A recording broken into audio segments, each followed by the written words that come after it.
mainit na napag-uusapan mo ngayon, mga kaibigan, ito hong pagdinig sa Kongreso, na kung saan, ito hong paglaganap ng fake news ang kanilang pinupuntirya.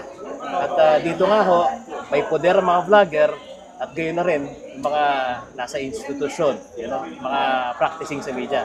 Kasama ho natin, walang iba. Kasangga mo ang langit. Ray Langit, kumusta po kayo? Paulo G. Yeah, Paulo G.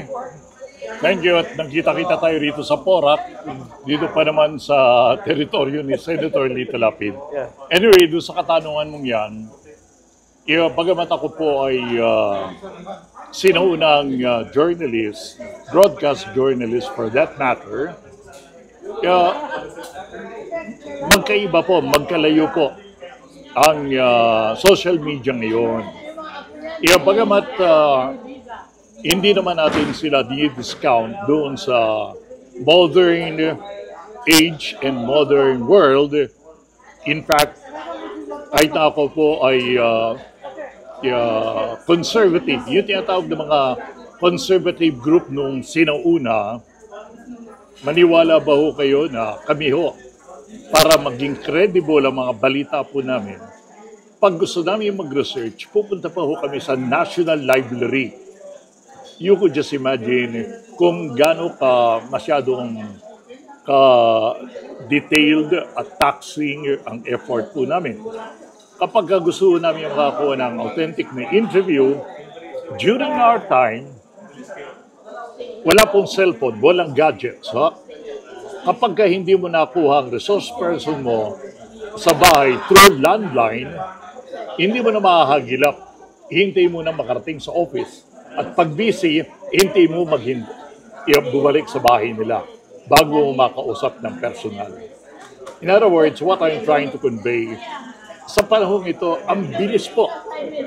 Ang aking paalala lang sa public, be conscious. Importante po ang validation sa mga balita. Kasi ako po, nasanay po ko sa mga malalaking networks. Kami po ang nagsimula ng Radio Patrol ng ABS-CBN. We were the first generation. Kami ang original group, team ng Radio Patrol. What I'm trying to say, usong-uso during our time, ang scoop. Yeah. Pag sinabing scoop, unahan talaga. Kaya minsan ho, kapag good example po, pag sunog na ganyan, merong tumakbo, kumuha ng detalye sa sunog na nangyayari, kung ilan ang biktima, kung ilan po ang casualties, kung ilan po ang fatalities, nataon na dumating ka, media ka rin, ibang network ka. Pag nagtanong ka sa kapwa mo media, iba't ibang versions ang makakarating sa iyo. At kung ikaw po ay gagamit ng material na galing po doon sa among us, hearsay, at hindi mo kinuna ng actual verification ng sarili mong mata at nag-interview ka ng isang fighting unit person na nanggaling sa loob, mabe-burnout ka. Kinabukasan baka... Sunog, kuryente. Oo, tawag namin noon kuryente. Makakatanggap ka na ng advice na magbabakasyon ka muna mula sa supervisor mo o kaya sa management ng network mo. So talagang it's complicated. Sa larangan ng news gathering, may proseso tayo sinusunod. Pero eto, maglagay tayo... Naidagdag ko bago makalimutan, dahil kami po ang sabi nga nila, description nga po sa mga kaibigan, ito yung, tawag rito? Ito yung, aside doon sa original, na practitioners, nasanay po kami, na alam namin may organization, overseeing, at meron kaming accountability. Pag sumabit kami, hindi lang sa station, pati po doon sa organization. Ang pagkakaiba po, napakalaki noong walang nagsasanction sa inyo. On your own, libre kayo. Siyempre, wala naman nagbabawal sa iyo. At ginagamit po natin ang batas na pag kinonsider kang media, hindi ka pa pwedeng i-challenge ng ganun-ganun lang at i-suppress ang balita mo. However, kinakailangan po, meron po tayong accountability sa lahat ng bagay. Importante po yan. So sa madalit sabi, you're in favor dito sa nangyayaring inquiry o investigasyon na rin po kasi lumalabas po kasi na meron na nagsasabing sila ho broadcaster din dahil meron ho silang platform. Maayos yung kanilang pasilidad at kung mag-break sila ng story, mabilis din naman. Kayo ho ba, andun ho kayo sa posisyon na dapat talagang magkaroon ho ng pulisiya, lalong-lalo na dyan sa mga digital creator kung tawagin? Ang suggestion ko po, mag-organize din po sila ng grupo. Parang KBP, Kapsalan ng mga broadcaster ng Pilipinas.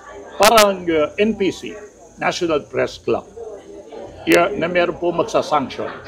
Kapag ka nagkamali, makakarating sa kanila ang complaint at meron pong due process naman doon sa practitioner.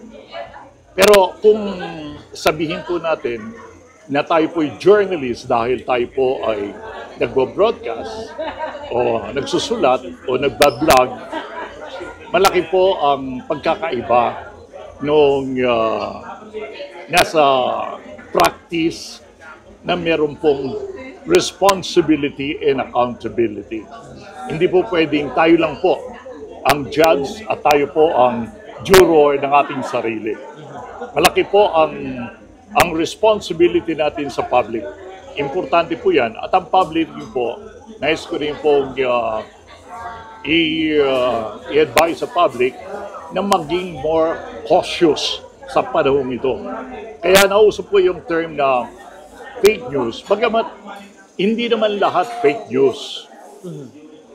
Meron pong pagkakataon na nadaragdagan. Masyadong quoted.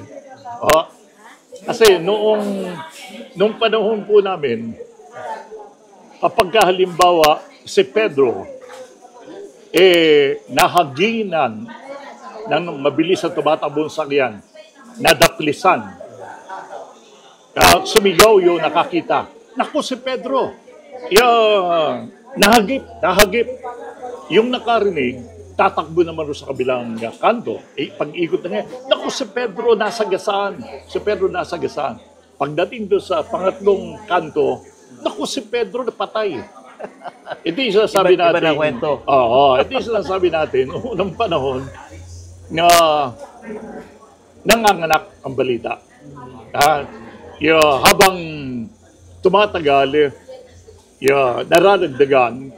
Dahil kasi, libreng-libre pwedeng magsalita ng gano'n. Yung mga iba, wala naman sila accountability, walang magsasanction sa kanila, walang hagupit sa kanila na organization o kaya bossing nila. Kaya nakakalusot. And magpapatuloy po ito. Itong bagong generation natin, ang bilis po.